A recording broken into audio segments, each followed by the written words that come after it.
right, thank you so much for joining us today here at Denver Health's Federico F. Peña Southwest Family Health Center for a special program today to recognize Suicide Prevention Awareness Month. I'm Dr. Lindsay Fish. I'm the medical director here at the Peña Southwest Urgent Care Clinic, and I am really honored to have this opportunity to support this super important initiative and awareness event. Unfortunately, suicide happens. And here in Colorado, last year, 2022, 1,287 people died from suicide. Unfortunately, we are the 5th highest in the country, our state. So it's super heartbreaking that so many people continue to struggle. To begin, I want to recognize those who've lost their lives to suicide and support the family and friends who are struggling with that loss. So if you'd please join me in a moment of silence to remember those who've gone.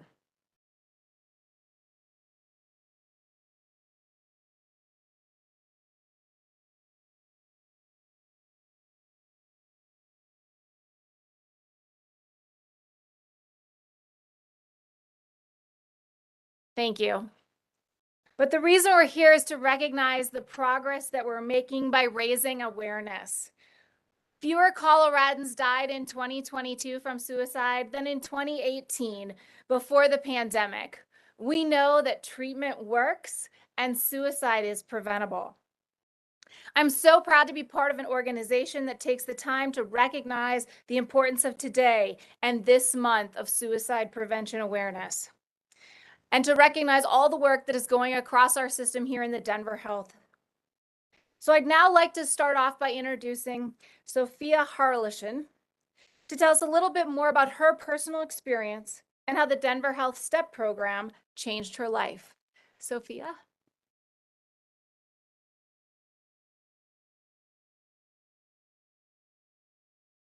Hello, my name is Sophia Harleshen. First, I just want to say thank you all for coming here. It really means a lot to see all of your faces here. I know that it's really important for me to see adults coming and listening to me. It's extremely meaningful. I find it difficult at times to discuss this topic. Well, really the center of why we are here today, to become aware, to discuss the difficulties, to hold space for lost lives, and to grapple the idea of suicide as a society. It's, for a better terms, a brutal subject.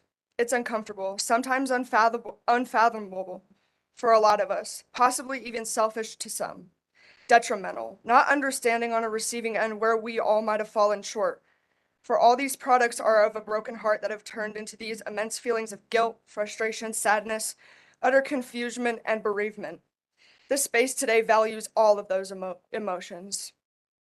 It is clear as day for me. I can remember it so well. Mr. Ben's second grade class. I had gotten a new pair of pink Converse and I was really excited to show them off to a particular girl in my grade. We had a very competitive friendship, to say the least. I was absolutely thrilled to have quote unquote better shoes than this girl. I arrived at school, ran into my class, pouncing to the nearest flock of second graders, ready to insert myself in the pink Converse into any conversation. And I did just that. For about 10 minutes, wandering around the class, seamlessly trying to act as if I'm not looking for my competitor. I couldn't find her anywhere. I was bummed, very frustrated she had not shown up to school to see the shoes. I digressed, as 8-year-olds do.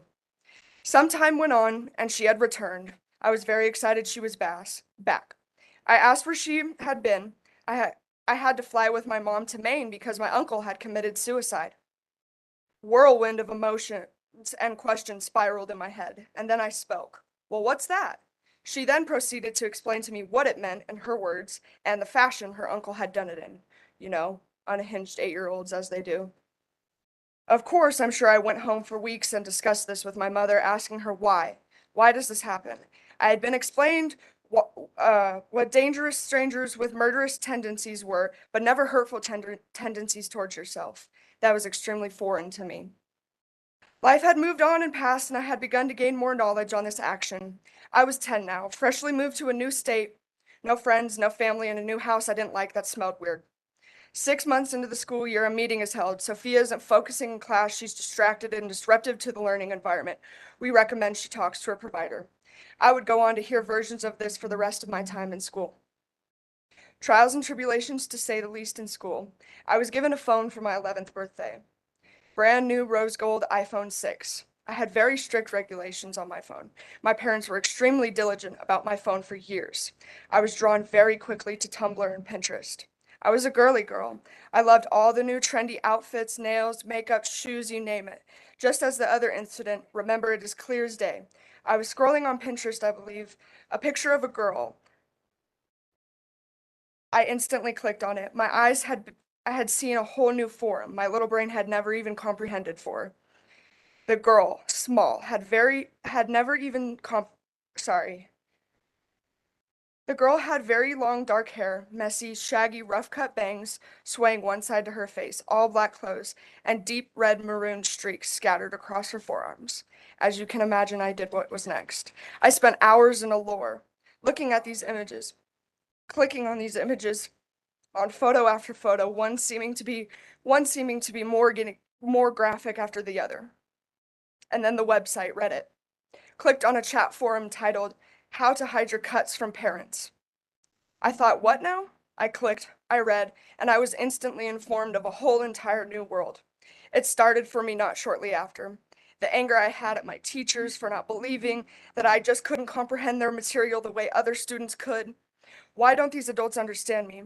Why aren't they listening to me? The hurt from being moved away from my only home, the hurt and frustration of being medicated at a young age because I was angry all the time.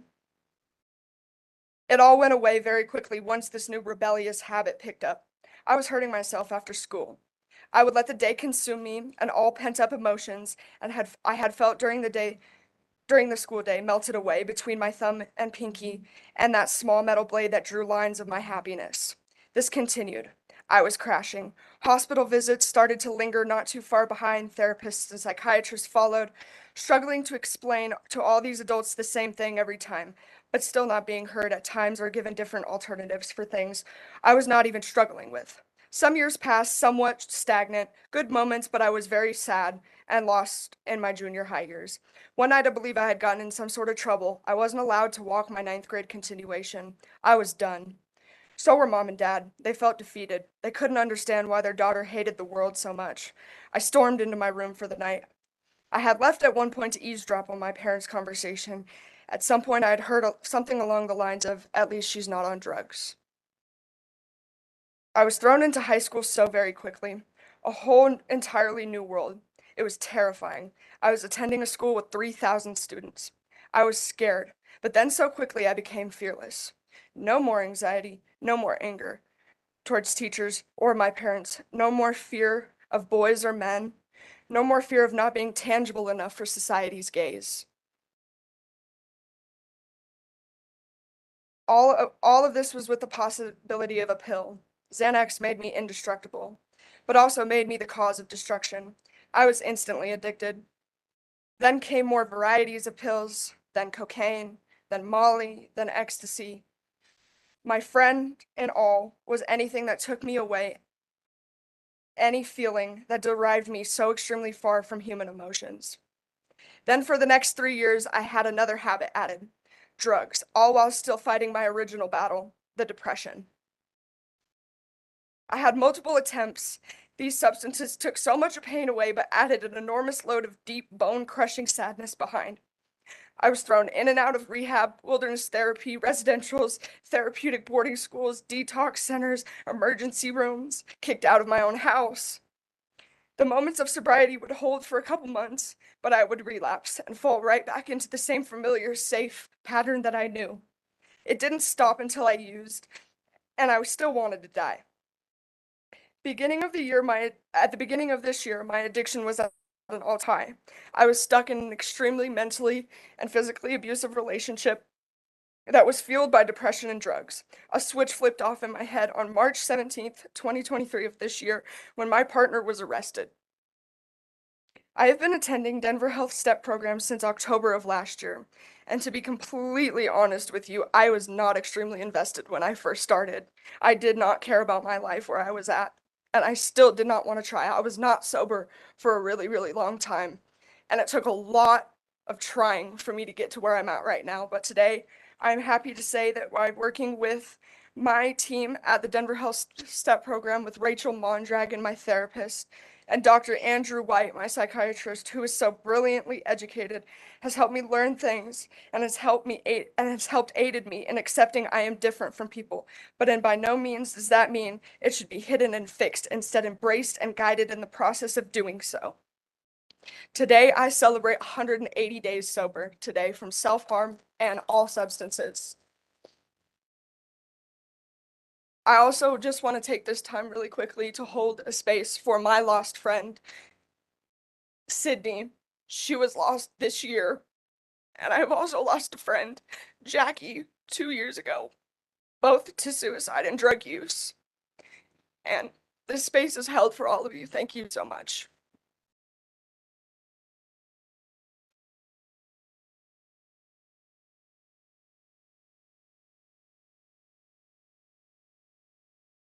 Thank you, Sophia. Your absolute courage, vulnerability, and authenticity is beyond what I've ever seen. And I just want to applaud you again for not only your personal hard work, but your willingness to stand up here, share with us, and put it out there in a way that very few people are ever willing to do, even in the privacy of a doctor's office. But to do it in front of all of us is just such bravery. And I just want to recognize that and thank you for that.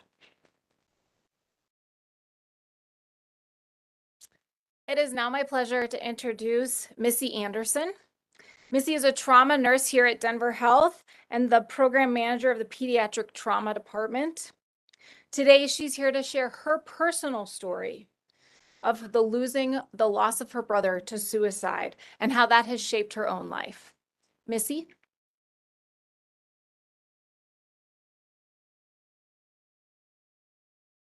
Gosh, well, thank you so much. Such an honor to be here. I will.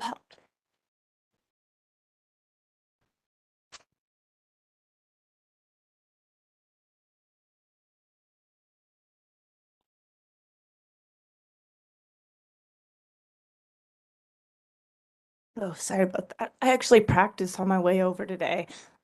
Clearly I didn't practice enough. I drive really fast, so my name's Missy, and I'm here just to represent.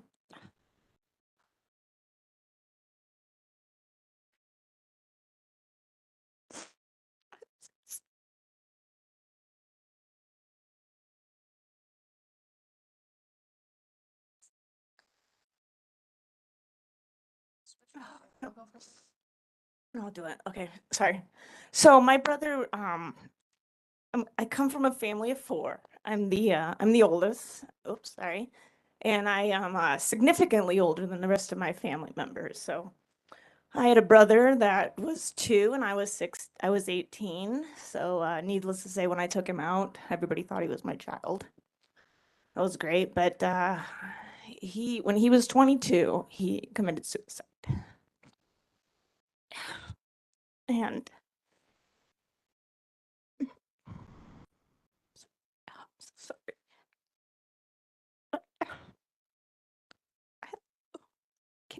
Can I go now? Okay, so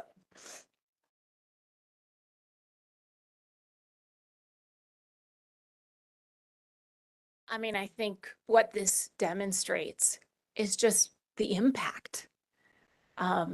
And not only the pain of the individuals who are suffering with suicidal thoughts, but the effects on family and friends when suicide is successful and family and friends are left with so much. So we're going to give Missy a minute and then ask her if she wants to come back up and share her story afterwards.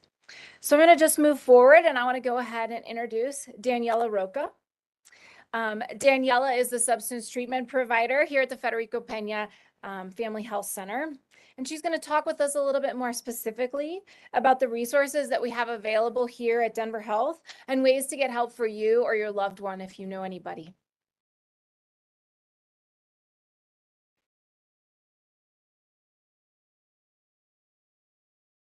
All right.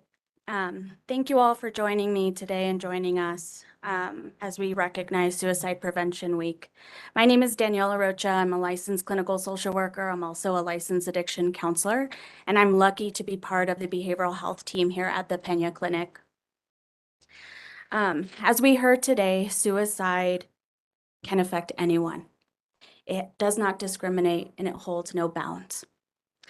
It has impacted many of us on all different levels. So today we are handing out flyers in English and in Spanish, talking about all the things, kind of some warning signs to look out for. We want everyone to know that suicide can be preventable. We encourage you to take as many as you need for yourself and share them with people you think may need them. It's important, as we heard from others today, for all of us to recognize some of the signs and symptoms of people contemplating suicide. I want to remind every single one of you that warning signs can vary, but please look out for those who talk about self-harm, those who portray themselves in negative light, distance themselves from loved ones, and start to lose interest in things that once brought them joy.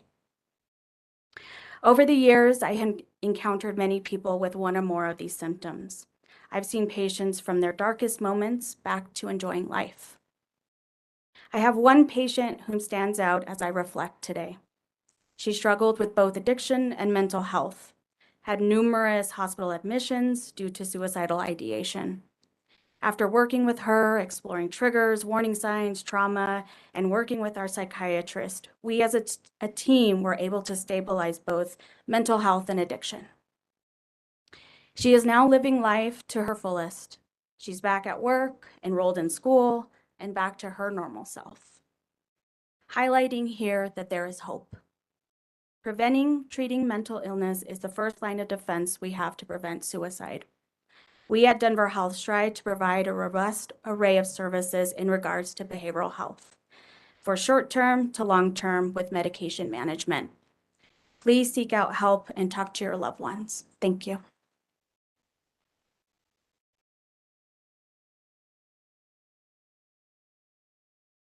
Thank you, Daniela. She represents a huge team of behavioral health staff and providers that work with our patients throughout the entire Metro Denver, trying to provide care for any mental health or addiction needs.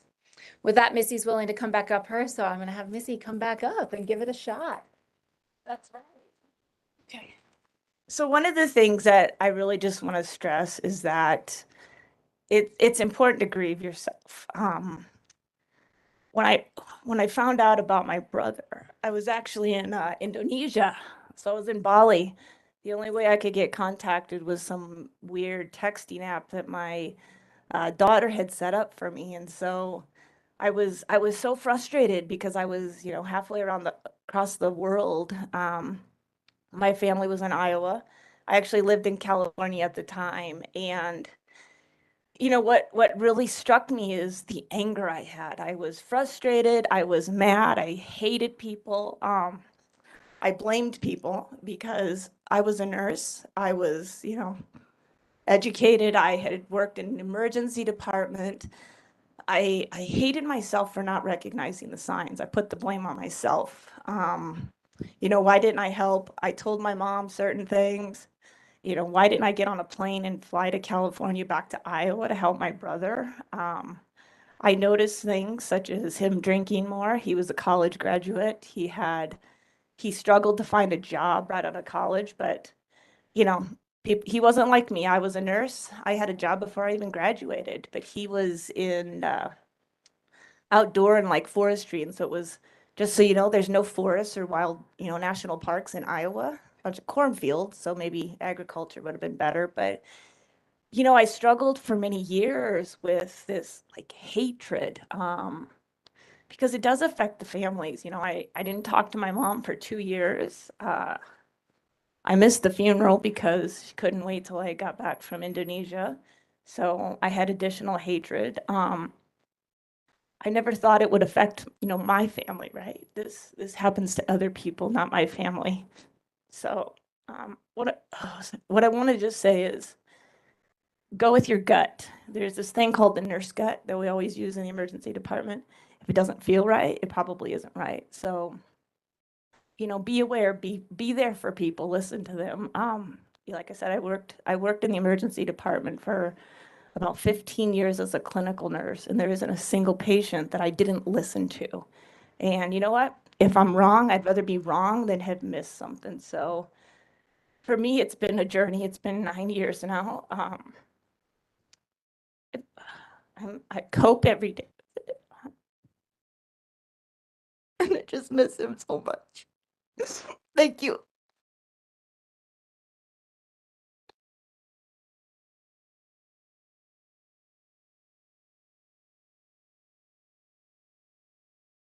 Thank you so much, Missy, again, for your vulnerability and just, I think, really it's not a one-time thing. The lingering effects for, the people suffering and the families left behind and their friends left behind just kind of never go away.